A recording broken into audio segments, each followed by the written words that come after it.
Kita hidup di masa di mana segalanya serba cepat.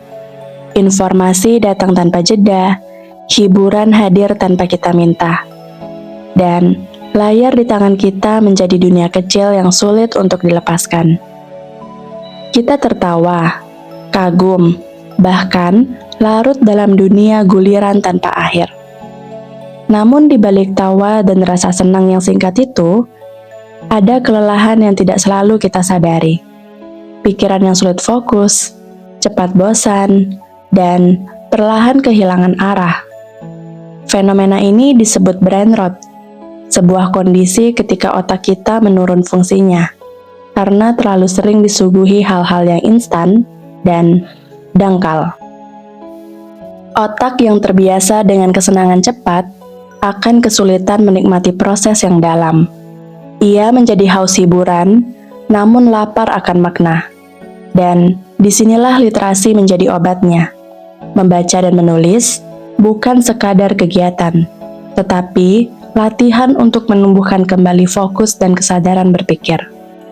Dengan satu lembar bacaan atau satu halaman tulisan setiap hari, kita perlahan belajar kembali untuk memahami, bukan sekadar menggulir. Ada satu tempat yang memberi ruang untuk itu. Tempat yang tenang, namun tidak pernah sepi. Sunyi, namun penuh kehidupan. Tempat itu adalah perpustakaan daerah Provinsi Bengkulu. Di sana, waktu terasa lebih lambat. Bukan karena membosankan, tapi karena setiap detiknya berisi makna. Rak-rak buku yang berjejer, kata demi kata yang tersusun rapi, dan ruang-ruang diskusi yang hidup. Semuanya menjadi saksi bahwa pengetahuan tidak pernah berhenti berkembang. Perpustakaan ini bukan hanya tempat untuk membaca, tapi ruang untuk menemukan diri sendiri, ruang untuk melatih pikiran agar kembali tajam, dan hati agar kembali tenang.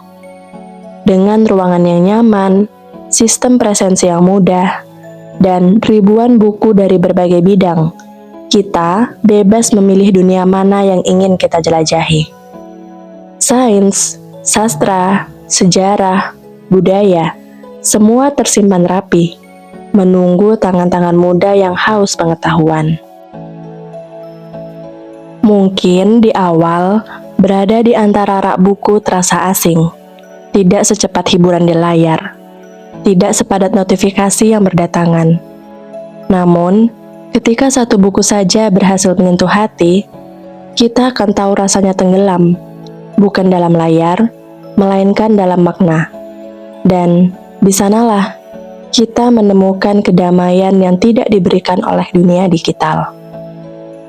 Membaca dan menulis juga tidak harus terbatas di ruang baca. Kita bisa melakukannya dimanapun kita mau. Lebih dari itu, kita pun bisa menggunakan media sosial sebagai sarana berbagi tulisan dan pemikiran. Bukan lagi tempat untuk melupakan waktu, melainkan ruang untuk menebar inspirasi.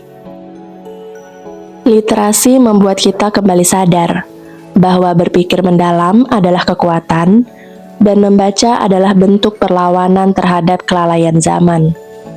Dari literasi, lahirlah ide-ide baru, kreativitas, empati, dan daya kritis yang membentuk karakter manusia.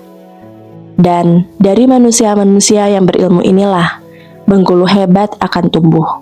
Bukan hanya karena sumber daya alamnya, tapi karena masyarakatnya yang cerdas, berbudaya, dan berpikiran maju. Ketika dunia terasa terlalu bising, kita selalu punya pilihan untuk berhenti sejenak.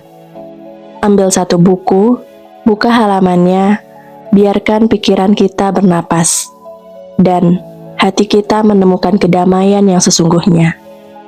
Karena dari satu kebiasaan kecil, membaca dan menulis, lahirlah perubahan besar untuk diri, dan ruang untuk Bengkulu yang lebih hebat. Membaca, menulis, dan berpikir akan membangun Bengkulu yang hebat, dan mulailah dari satu lembar hari ini. Saya, Fiona Astarina dari Program Studi S1 Jurnalistik Universitas Bengkulu, percaya bahwa dengan kita membiasakan dan mencintai literasi akan menciptakan generasi yang cerdas dan kreatif. Mari kita wujudkan Bengkulu hebat menuju Indonesia Emas 2045 dengan melalui literasi. Salam literasi.